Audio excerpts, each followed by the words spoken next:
Hi everyone, in this episode of How Do You Do That, we're going to have a look at the boring filter in the cut page. Now, the new cut page incorporates this boring filter, and it's really, best way to describe it, it's not all that boring. It's actually a useful way when you're cutting together a short video and you want to see that maybe some scenes are too long or some scenes are too short.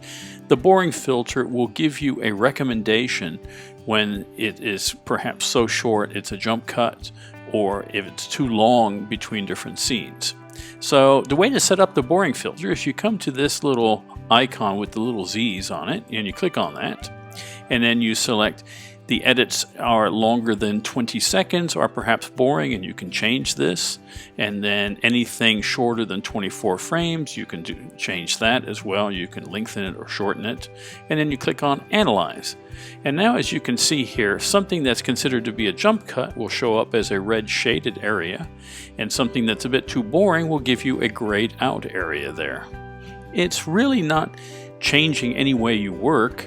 It's actually just giving you a recommendation, and so it's actually a very useful tool when adjusted in this manner.